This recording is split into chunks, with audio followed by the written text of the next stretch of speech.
Hey Sun Devil fans, Megan playing here with Devil's Digest alongside publisher Hode Rubino. Now final score tonight, Wildcats beat the Sun Devils 56-35, and to say the least, it was a little bit unexpected, Hode. Yeah, absolutely. Even though the line on this game went from a -6 for ASU being the favorite in a few days just to basically a pickup game, still I don't think anybody expected any other team to really blow out the other out of the water. Absolutely disappointing performance by Arizona State. Sure, they were able to bring the game back into a one-touchdown score after a horrible first half. But even though you look at the flow of the game, it doesn't seem like there was that much quit really in the team, because again, if you do bring the score down to one touchdown, the team is out there fighting. But then again, to give up 3 scores of 60 or more yards, 2 of them in the first half. It was this really complete meltdown on defense, and on offense, basically the struggle was there. Little point there in late in the first half, beginning of the second half, where ASU was able to score touchdowns on back-to-back drives, but in the end, they really weren't able to do much prior to that, or really much in the second half. And again, the defense really, a complete meltdown. I mean, there's really not a whole lot of words you can find to describe how they played, but just awful performance. Todd Graham talks about lack of discipline that not only manifested itself in 8 penalties, and this is the 3rd game in a row where one of the best teams in the country, forget about the Pac-12, in penalties per game, has had 8 penalties or more per game. Also a lack of discipline in terms of communication on the defense, coverages, and I really thought a lot of questionable play calling on offense too. This is a game that you expect to see a lot of trick plays from the offense, but I just feel that Arizona State has gotten into their bag of tricks so often, so many times during the season, that there really wasn't a whole lot that could surprise Arizona tonight. And look, I mean, you have to give credit to the Wildcats. This was their bowl game, and they won this game and probably denied Arizona State a bowl game in the process. Arizona State knew they were going to get Arizona's best game of the year, even though they were winless in Pac-12 play up until tonight, and Arizona State got Arizona's best game and then some, and that's why Arizona State right now is sitting at 5-7. Looking at the Wildcats defense, one of the worst defenses in the country, but the offense for ASU really struggled tonight. What did you see out there? Well, I wish I had something new to say about this subject, but it really starts a lot with the offensive line. Not only this is one of the worst defenses in the country, but this is a defense that showed throughout the year against mostly the same teams that Arizona State played that it cannot stop the run.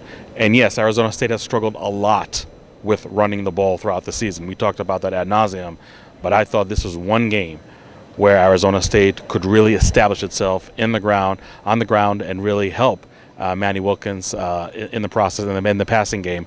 Once that did not happen, it was really just an uphill battle for Arizona State. And again, give credit to the offense. They scored late in the first half, pretty much right before halftime, scored on their first possession to begin the second half. So really, in that sense, I felt like things were going well for the offense for a little bit, and you thought that they could maybe turn this around. But with the lack of the running game and Arizona State really resorting to a lot of bubble screens, a lot of short passing play, and really didn't stretch the Arizona secondary that much. And it's almost like the coaches just did not believe that Manny Wilkins could deliver consistently on deep passes. Whether that was the right approach or not, I mean, that's pretty much hindsight, I think, at this point. But it made the offense somewhat one-dimensional in its play calling. And again, when the running game struggles like it did, even though it had 120 yards at the end of the day, but very hollow 120 yards, if you will. And you look on offense, I believe it was like 370-some yards passing, but Manny Wilkins, I believe, attempted 68 passes. If you told me before the game there was going to be the final stats, I would say Arizona State would probably be on losing end, because this is not an offense, whether it was Taylor Kelly, whether it was Mike Rakovici last year, that can really attempt that high number of passes and still come victorious. This is an offense that's predicated on the run. I know it's not breaking news, But nonetheless, that should be reiterated because Arizona State tonight, and really for a 6-game losing streak, has not been able to establish the ground attack. And when that happens, it's just a bad snowball effect that really affects the passing defense. Now, you did mention a little bit about the lack of discipline on the side of ASU's defense. So what did you see out there tonight that was really just a big struggle for them? I mean, here's the thing. Every defense goes into a game wanting to make the opposing offense one-dimensional. Arizona State accomplished that. Look at the stat sheet. 511 yards rushing for Arizona. I mean, crazy number. But you look at the other end, Arizona, 3 out of 8 passing attempts for 77 yards. Arizona did not attempt one pass in the second half. I don't know what can be one more dimensional than that.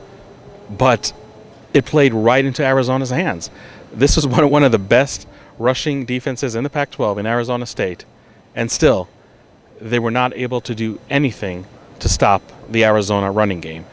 And it wasn't only just, 5 yards here, 15 yards there. I mean, there were long runs by Arizona that if not go to touchdowns, they pretty much set up touchdowns later on. Arizona, even though did not attempt one pass in the game, in the second half, was able to outscore Arizona State down the stretch 28-7. Again, with no passing game, when everybody in this building knows what's coming and you're still not able to stop it. It's simply just one staff out coaching the other. I mean, there's really no other way to put that. And for the Arizona State defense, just a very, very disappointing performance. I thought this was a game the secondary could really redeem itself and shut down the opponent's passing game, and in a sense they did that. But when this secondary was called upon to tackle either Dawkins, the Arizona quarterback, or the Arizona running backs in the second and third level tackling on the defense, they were not able to do that. So one way or another, the secondary underperformed, and really the whole defense underperformed. When you give up that massive amount of rushing yards again against a very unbalanced offense, it's just a horrible, embarrassing performance. I mean, Todd Graham used the word embarrassing, and I think that's one thing that we all agree on. Just absolutely inexcusable performance by the Arizona State defense. Now, looking at that final record, they're 5-7, so more than likely no postseason play. Where does ASU go from here? I mean, when you look at this 5-7 season, again, even though I did go on record say they're going to win 8-4. But I think the consensus among a lot of pundits was it going to be a 6-6 season, maybe a 7-1 season. You can't say the season was really way below expectations. But as we said many times before, the 4-0 start, the 5-1 start really became a curse rather than a blessing for Arizona State because expectations changed pretty much 180 degrees, and everybody was expecting at least for this team to win 7 wins, to win 7 games, and eclipse the 2015 record so that you could show some progress. But we knew there was a lot of inexperience at key positions on this team. We knew that the amount of injuries that this team has withstood in October and November, I should say, really not withstood, but really suffered, was really going to come back to haunt them, and it really did. So sure, there's some negating factors in it, but the thing is, when you go 5-7, if you're showing during a 6-game losing streak some positives, some things to hang on, I know people hate moral victories, but Arizona State didn't even have that moral victory in the 6-game losing streak. I mean, maybe you can throw in the Washington State game, I guess, to some extent, but it seems like in most of those games, Arizona State was just blown out of the water, whether it's early in the game or in the second half, like they were tonight, and that's the most disconcerting thing. Arizona State more than likely is still going to finish back-to-back years with the worst passing defense in the country. This is no other way to sugarcoat that or explain that or negate it with another stat. I mean, that's just a horrible performance by the Arizona State secondary now 2 years in a row. And again, you look at the Arizona State run defense, one of the best in the league, even among the nation, has a respectable standing, but absolutely melted down against an Arizona offense, which, yes, they did have a good rushing game. I mean, to give them that. I mean, I think they rushed for over 200 yards coming into this game. But when you're facing a team that has no Pac-12 wins up until tonight, you know that a lot of things are going wrong for that team. But apparently there were more things going wrong for Arizona State tonight. It's really back to the drawing board. You can only hope that all the inexperienced players are really being able to draw from this experience, come strong in spring practice in 2017, let alone in the regular season, and that your losses in terms of graduating players, that Arizona State's going to be able to replace those players successfully. But a lot of people I know are calling for Todd Graham's head after tonight. I still don't believe he's going to be fired. Ray Anderson, first and foremost, gave the vote of confidence, and I know sometimes we'll think a vote of confidence actually leads to firing later on. I don't think it's going to happen. There's $14 million reasons that are not going to happen because of that. Will there be changes on the defensive staff? Remains to be seen. But I think with some tweaks, this team can turn it around. And I know it might sound, a little, Pollyanna right now, thinking that maybe it's, something that can't be attainable and something maybe you just have to say after such a horrible performance tonight, after a 6-game skid to finish the 2016 season. But I still believe that there's some talent on this team, and injuries definitely did catch up with this team, but there's no doubt that everybody has to improve, coaches and players. I don't think it's mission impossible, but is it a tough hill to climb? Absolutely. Todd Graham says he's going to go to work right away, looking at this game, looking at the entire season, and drawing whatever conclusions need to be drawn. We'll see if everything that happened tonight, everything that happened this season, maybe the silver lining was that it's setting up for a better 2017 season. But I know a lot of fans have their question marks, have their doubts right now, and I can't blame them. There's just a lot of unknown right now. We saw this team succeed under Todd Graham, so it's not like there's no history of success.